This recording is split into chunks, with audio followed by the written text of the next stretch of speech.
शाहबाद हलके में ब्रह्म कुमारी के द्वारा स्नेह मिलन और सम्मान समारोह आयोजन किया गया है। इस कार्यक्रम में कैबिनेट मंत्री कृष्ण कुमार बेदी ने इस कार्यक्रम में मुख्य अतिथि के तौर पर शिरकत की। कृष्ण कुमार बेदी ने दीप प्रज्वलित करके कार्यक्रम की शोभा बढ़ाई। इस कार्यक्रम में कृष्ण कुमार बेदी और शहर के गणमान्य व्यक्तियों ने बढ़ चढ़कर हिस्सा लिया। इस कार्यक्रम का मुख्य उद्देश्य खुशहाल का दिन और खुशहाल भरी जिंदगी लोगों को दिलानी है। आज के समय में सुख शांति भरी जिंदगी लोगों के जीवन से लगभग समाप्त हो चुकी है। हम परमात्मा के बच्चे और हमें सुख और शांति के साथ यह जीवन जीना चाहिए। आजकल के लोगों के जीवन में बीमारियों ने घर किए हुए, सुख शांति उनके जीवन में खत्म होती जा रही है। हमारा उद्देश्य यही है कि हम लोगों को जागरूक करें और वहां जिंदगी के इस कार्यक्रम में आकर अपनी जिंदगी खुशियों से भर ले। कैबिनेट मंत्री कृष्ण कुमार बेदी ने बताया कि आज मुझे ब्रह्म कुमारी आश्रम आने का सौभाग्य प्राप्त हुआ। यहां आकर मुझे बहुत अच्छा लगा और हम सबको भी यहां पर आना चाहिए और इस 8 दिवसीय कार्यक्रम में बढ़ चढ़कर हमें हिस्सा लेना चाहिए ताकि हम अपने जीवन को खुशहाल बना सकें। यहां आकर मुझे बहुत ही शांति सुकून मिला। पहलगाम आतंकवादी हमले को लेकर कृष्ण कुमार बेदी ने कहा कि यह जो घटना हुई है वह दिल को दहला देने वाली है और जल्दी भारत सरकार इसका करारा जवाब देगी। शाहबाद से धर्मवीर सिंह की रिपोर्ट। मंत्री जी यहाँ पर आए, वो मेरे बड़े भाई हैं और उनका ये घर है, पहले भी घर था, अब भी घर है और ये परिवार में आए हैं, किसी संस्थान में नहीं, लेकिन कहने में आएगा कि प्रभु अनुभूति भवन ब्रह्मा कुमारी ईश्वरीय विश्वविद्यालय के अंदर आज जब से आपने ये पदभार संभाला है तो उस कैबिनेट मंत्री के तौर पर आज यहाँ पर पहुँचे हैं। मैं दिल से उनका अभिवादन भी करती हूँ और स्वागत भी करती हूँ और मेरा सदा मेरे बड़े भाई के ऊपर आशीर्वाद बना रहेगा कि वो सदा आगे जैसे बढ़ रहे हैं और भी उन्नति की सीढ़ियों पर चढ़ते चलें।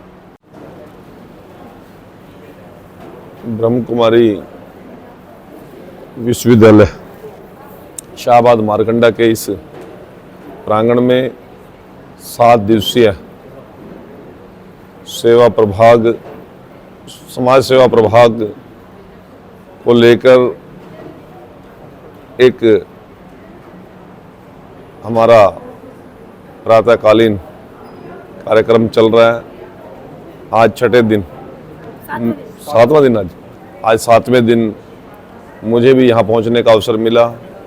नीति दीदी और पूरी टीम ने जिस प्रकार से आयोजन किया जा रहा है और लोगों के जीवन में एक नया बदलाव देखने को मिल रहा है और ब्रह्म कुमारी विश्वविद्यालय द्वारा जो शांति, ज्ञान और संतोष का एक आत्मिक और आध्यात्मिक पाठ पढ़ाया जा रहा है, उसकी मैं भूरी भूरी प्रशंसा करता हूँ।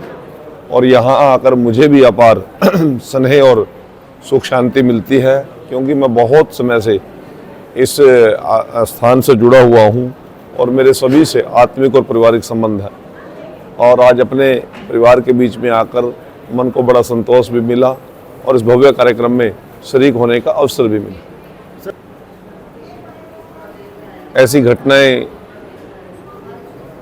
इस सभ्य समाज में निंदनीय है। इन घटनाओं पर पीड़ित परिवारों के साथ हमारी संवेदनाएं हैं, परंतु जिन लोगों ने निहत्थे लोगों को और बिना किसी कसूर के मौत के घाट उतार दिया, उनको हमारी देश की सरकार किसी भी कीमत पर बख्शेगी नहीं।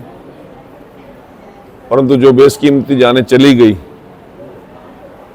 उनकी भरपाई होनी समाज के अंदर असंभव है। परिवार के परिवार खत्म हो गए और ये हम सब के लिए एक सोचने का और चिंता करने का एक समय है कि इतनी धार्मिक और सामाजिक संस्थाएं समाज के अंदर और देश के अंदर दुनिया में काम कर रही हैं, फिर भी ऐसी क्रूर प्रवृत्ति के लोग इस प्रकार की घटनाएं करते हैं। उनके ऊपर लगाम लगाई जानी चाहिए और समाज किस दिशा की ओर जा रहा है इसकी चिंता हमें करनी चाहिए। देखो, देश के प्रधानमंत्री और गृह मंत्री जी ने जिस प्रकार तत्कालीन निर्णय करके लोगों के जख्मों पर मरहम लगाने का और लोगों का मनोबल बढ़ाने का, क्योंकि आतंकवादियों का तो योजना ये थी ना कि लोगों का मनोबल गिरे, मानसिक तौर पर कमजोर हों देश के लोग, परंतु देश के माननीय प्रधानमंत्री और गृह मंत्री जी ने तत्कालीन जो कदम उठाए, घंटों के हिसाब से हमारे माननीय गृह मंत्री उसी स्थान पर पहुंचे, जख्मियों से भी मिले और जो लोग दुनिया छोड़कर गए थे उनके अंतिम संस्कार तक वहां पर रहे। तो एक फोर्सेस का भी मनोबल बढ़ा है, जनता का भी मनोबल बढ़ा है और देश का भी मनोबल बढ़ा है। और देश विरोधी ताकतों की कमर तोड़ने का एक ये सबसे बड़ा समय भी था और ये एजेंडा भी था। उसमें हमारे देश की सरकार और हमारा देश का नेतृत्व कामयाब रहा। सर, जिस तरह से पहलगाम में आतंकवादियों ने हिंदू मुस्लिम जात पूछकर गोलीबारी किया है, ऐसा नहीं लगता इसको ये निंदनीय है, निंदनीय।